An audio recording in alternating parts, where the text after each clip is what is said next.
Please note, nothing in this video should be taken as financial advice. I am not a financial advisor. I have a bias towards the XX network.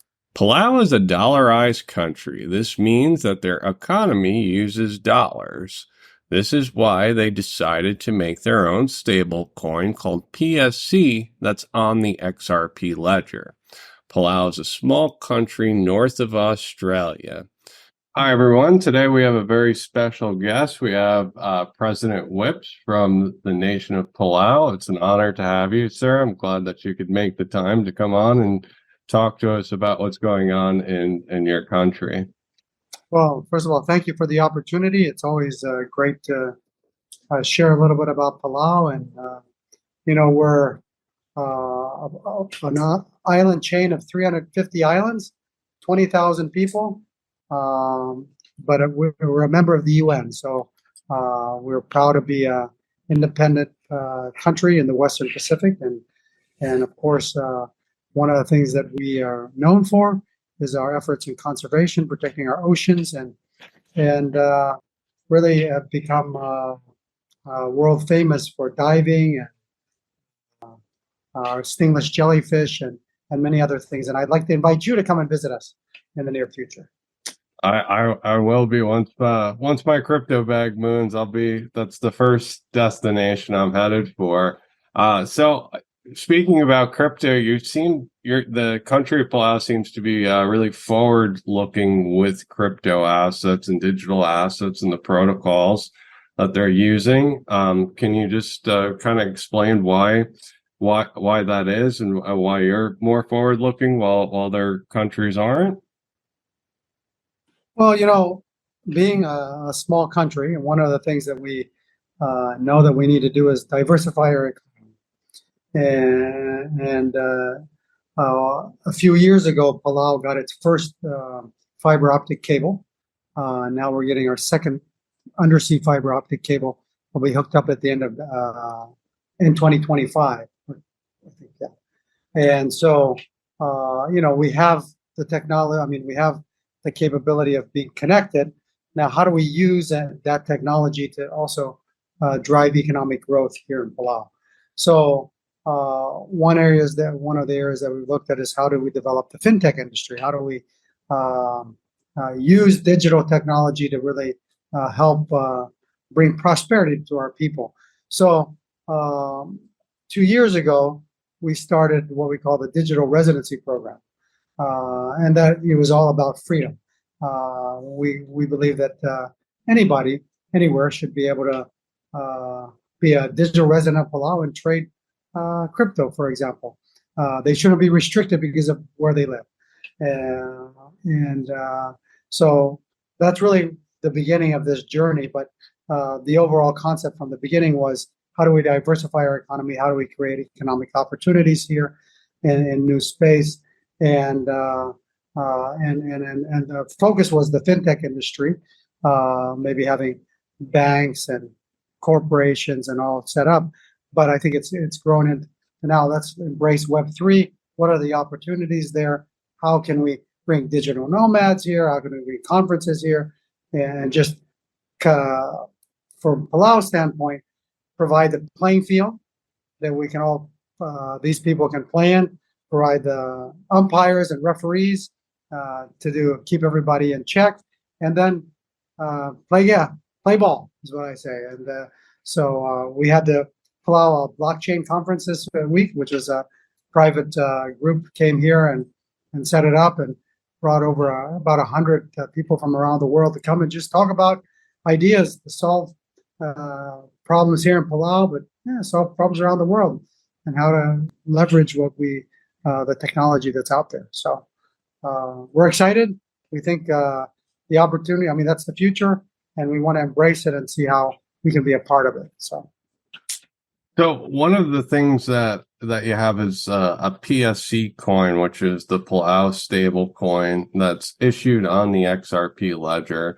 I'm wondering, did you decide that the XRP ledger was best suited for payments and try to go after Ripple, or did Ripple try to go after you and to get you to use the XRP ledger for payments? Were you somebody that was into crypto to begin with, and you're like, this is the one for payments, or was it the opposite way?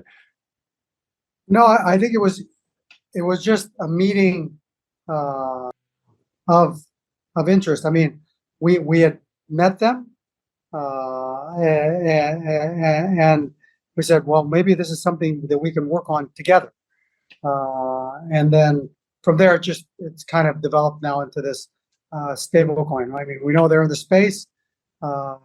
Chris Larson's amazing individual, and meeting him, getting ideas, and then that's they said, why not have this partnership where we can explore the opportunities of stablecoin. So, and they're already established. Why not use their ledger, which is already out there, and just use that the technology they've already developed. There's no need to reinvent the wheel. It's find people that are good at it and work together, collaborate. So. Right. It was an evolution over time. And do you envision that you'll start to see other forms of value being tokenized on the ledger, as far as like bonds, equities, things of that nature, just new forms of value coming to the ledger? Yeah, I think we're still that's down the road. We're still at the beginning. Really, our interest in the stablecoin first is how can we use it locally? For example, one of the challenges we have is we use the US dollar, and at times we run out of coins in Palau. We run out of dollars, or because the banks here, which are US banks, there's Bank of Hawaii, Bank of Guam, have to import the money from the US to circulate and it's expensive, so they don't like those lower denominations. So we looked at it. One way to solve that problem is have a digital currency, so that we can be able to transact easily, can help those unbankable be part of the system, and reduce transaction costs. So, and it evolved from there, and then say, well, now this is something that maybe our digital residents can use. But at first, what we're thinking is, how can we use this technology locally? And then maybe if it works, then we go to the next step and the next step. Okay. So you're at the pilot part of this, and it's going to evolve over time, and if it proves to work, it's going to evolve. I'm wondering if the IMF and the BIS, any of or the World Bank has offered to help you in any way. Often you see they recommend to different countries.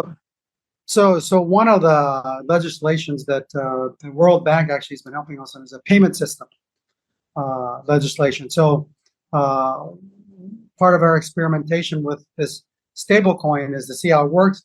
Then we're going to work with our legislative body to pass legislation to adapt this as a form as a payment system. So that is actually, and World Bank is helping us on that. So that's what they're there for. So we're working with them, and our minister has been working with them to develop this. So hopefully soon ready to launch it too, that legislation, so that we can go to the next step. Well, since Palau is a smaller nation, you're able to move quicker with regulations. Do you think that the rest of the world is kind of watching Palau to see how this pilot evolves, and if it's fruitful, this is going to be used kind of as research to push their projects forward? Well, that would be fantastic. I mean, that's what we want to be, a leader in this space if we can. One of the things that we pride ourselves is we've been a leader in the conservation space, and trying to lead the world and encouraging them to do their part, whether it's in conservation or also in renewable energy. And we invite people to come and help us and learn from us. And this is, I think, an opportunity once again that we can learn and help and share with the world. Yeah.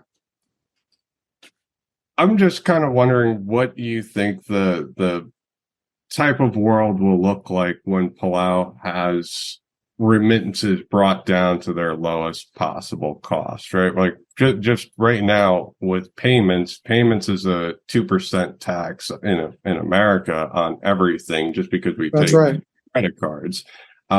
With a remittance, I recall paying 15-20% just with remittances. So when we get to a world where that cost is dropped down drastically, how do you think that will impact your country?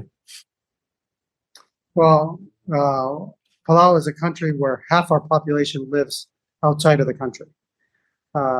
So very positive benefits. Of course, you travel. And then we also have workers that come here and work that are from other countries. So reducing those transaction costs is giving back to the consumer, and that's important. Also, you're correct. There is that we say it's 3% tax on every credit card that's swiped or debit card, and there has been a statement that maybe if we do this, we're putting banks out of business, but maybe we're forcing them to innovate and be more competitive. I think that's. But why should it be so exorbitant? We should ultimately, as governments, try to make sure that the consumer gets the best value, and if we can do that, we should. Right. There's nothing wrong with a little healthy competition, especially in the banking world.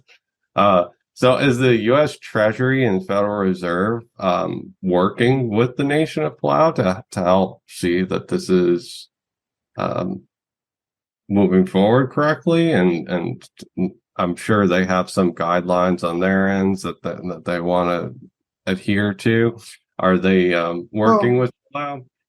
I think mostly we have a lot of collaboration. So the Treasury Department comes out and gives us training and things like that. We work with different international organizations, whether it's IMF, World Bank, ADB, FinCEN, all those. We want to make sure that the system doesn't bring in those bad actors, and that's why, like on our digital residency program, the first thing we did is it has an AML KYC process. You can't become a digital resident unless you meet certain criteria, right? So basically, doing our KYC on anybody that comes in to keep the system clean. That's really our ultimate goal is. So eventually, we would say, we want to make sure that people that are doing business or using stablecoin are good actors. That's what you want to ensure. And I think our friends in the regulatory environment, that's what they want to see, right? So they want everybody to be compliant, right? That's their goal, is to make sure all the KYC and AML is covered. As far as like trade and exports are concerned, if I own a PSC token, right, and I wanted to trade with my neighboring country, they would have to accept the PSC token. So are other areas, have you been talking with other nations that you have traded with about acceptance of the PSC token, or is that something that would be done more on the back end with banks? Yeah, I think that's down the road. We haven't talked to countries about that yet. It's more, let's get it working, functional here in Palau, and maybe next is within Pacific Islands, and then expand beyond that. But step by step, we got to prove that it works at home and it's adapted locally. Then we can expand.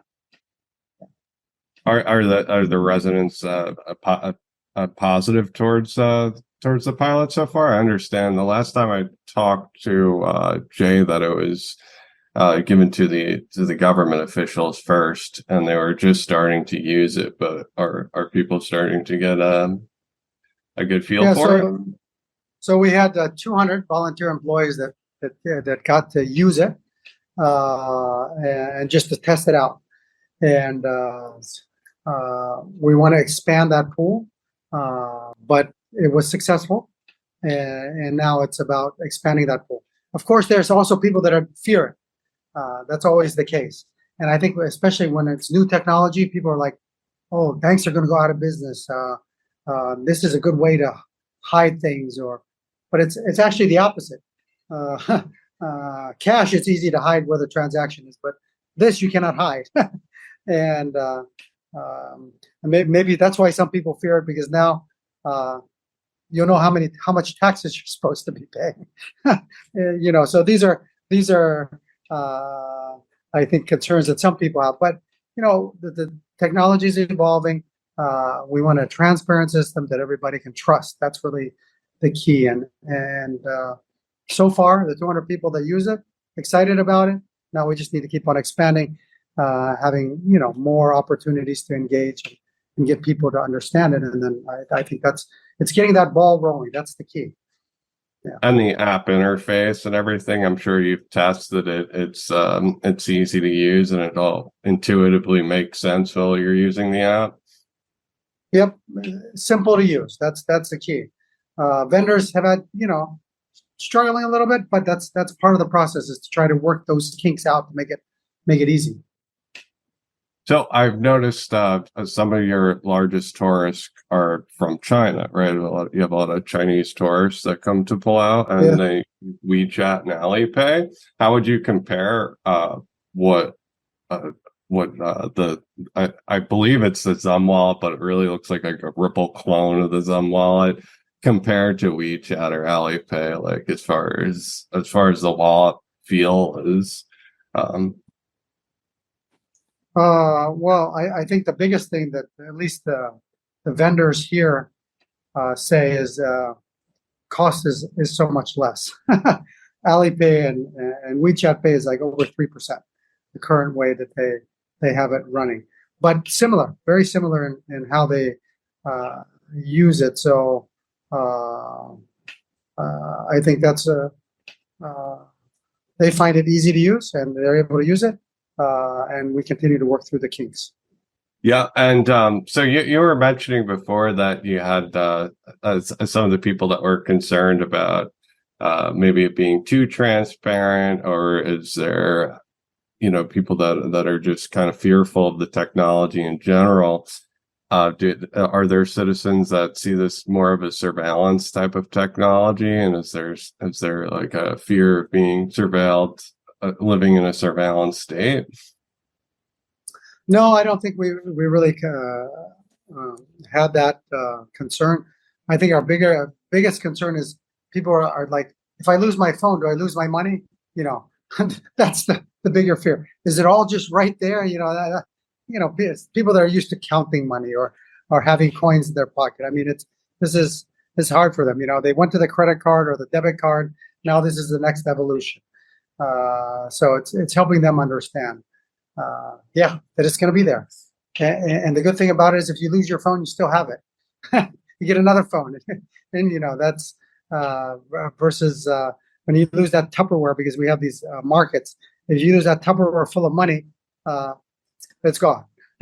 So yeah, Jay was telling me that people actually have to take boats to get to other islands, to get to the bank, to get cash, to bring it back, to use the cash, and then it's like this constant circle of using a lot of gas. First of all, and I believe he told me like $7 a tank just to use gallon, yeah, $7 a gallon. I mean, rather.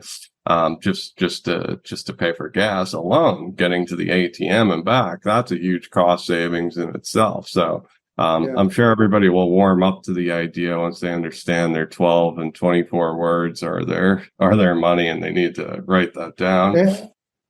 And then the other advantage that they've already tested on with a stable coin is the ledger is able to operate offline.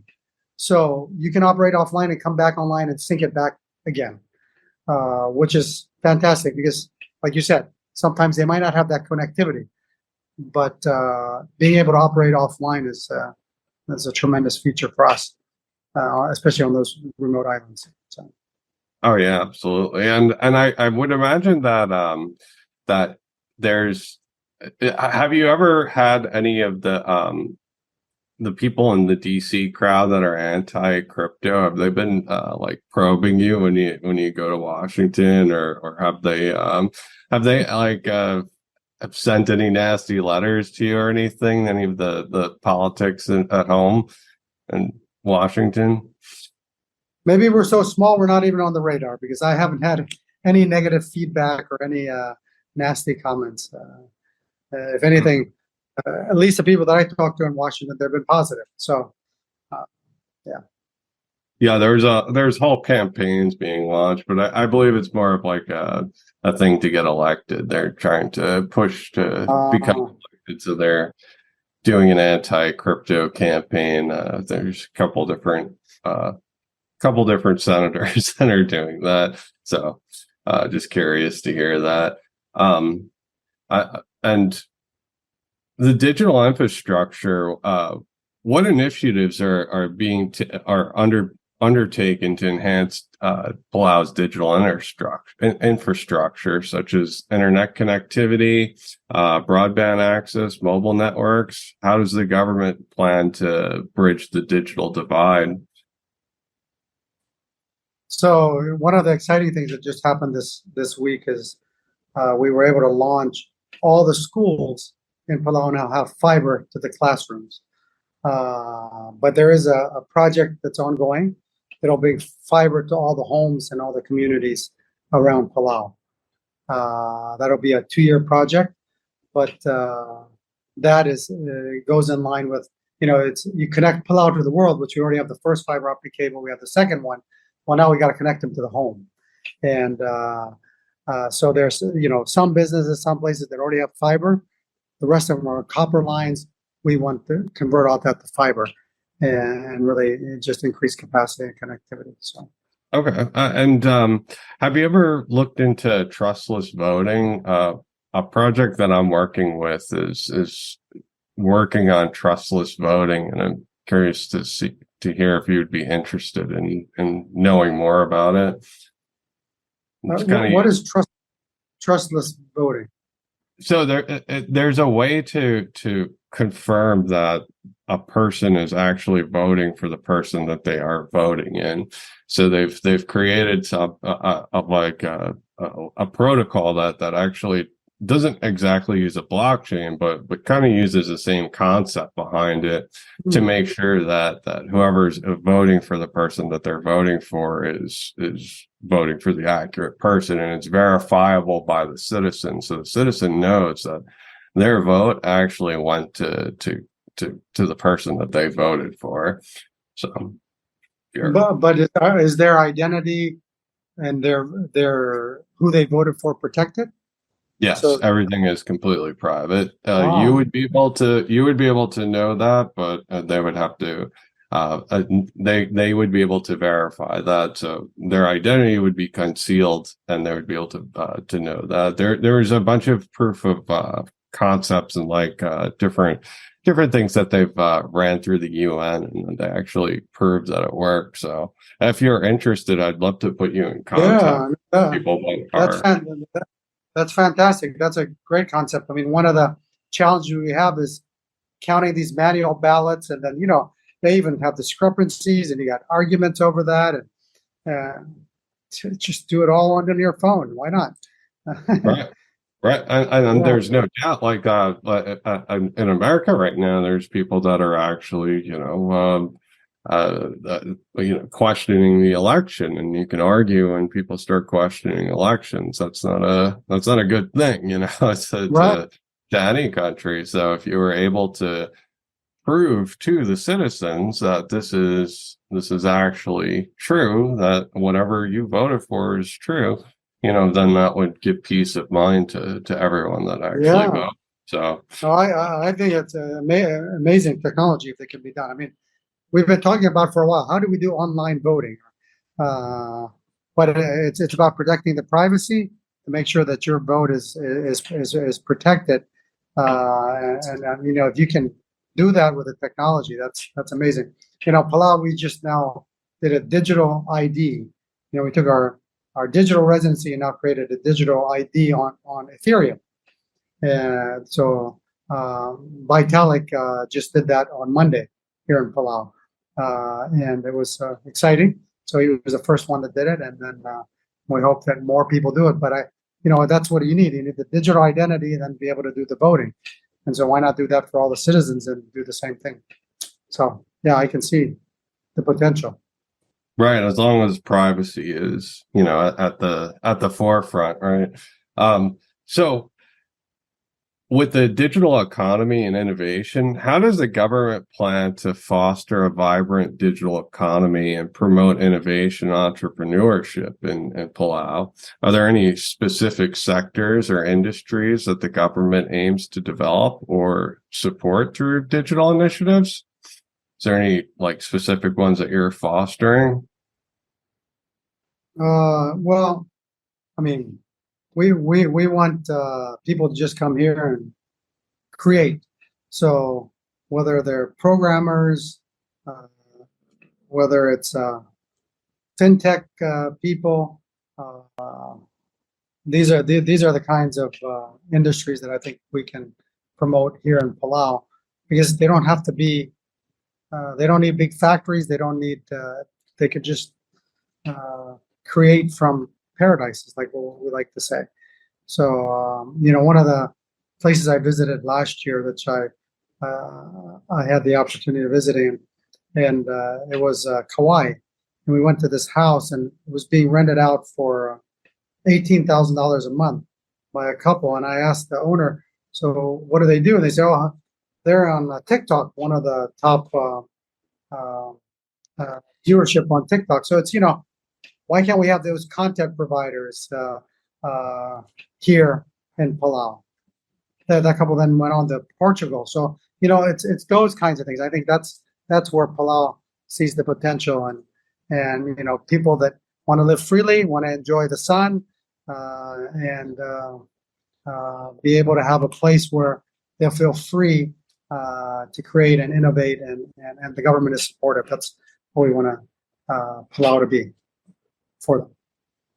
Yeah, and that's a smart move. I really think that there's a ton of innovators that are looking for exactly that. They want clear rules, and they'll move to make sure that they have clear laws and regulations where they can create their livelihoods and create something great that the world can benefit from. I mean, there's often a lot of hype around crypto assets, but the promise that's being offered is something that will change the world at one point. That's why you have these bubbles surround it, because everybody knows it's going to eventually change the world. They just don't know how and when, but eventually it's going to happen. And I would love to see people that actually have the minds and capability of doing that to move to Palau and help the economy.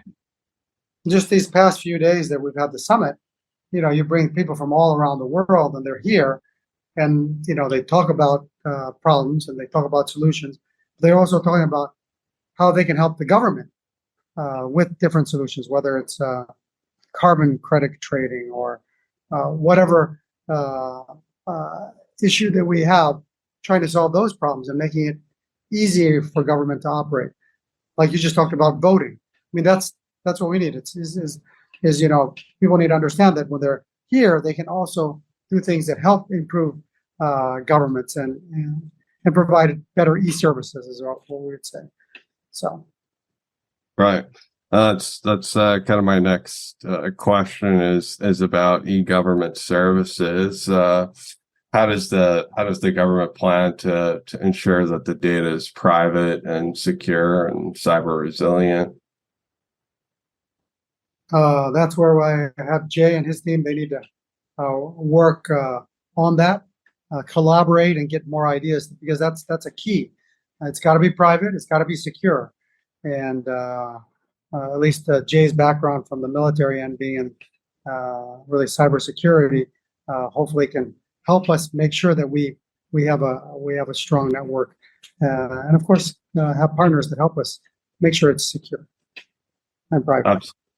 Yeah, absolutely. Is there anything that I didn't get to that you think is important to share? No, I think what's most important is that you come and visit us in Palau next time, so we can take you out and enjoy the sun, enjoy snorkeling, and maybe it can help you come up with more ideas of how to help Palau. Yeah. But really, thank you for the opportunity to be able to share and talk about what we're doing here. Yeah, thank you for coming on. I really appreciate it. I really thanks everyone. I hope you enjoyed the show. Please take a moment to like and subscribe. If you enjoy content like this, please consider joining my Patreon or my Ghost site to help support this channel. Thanks.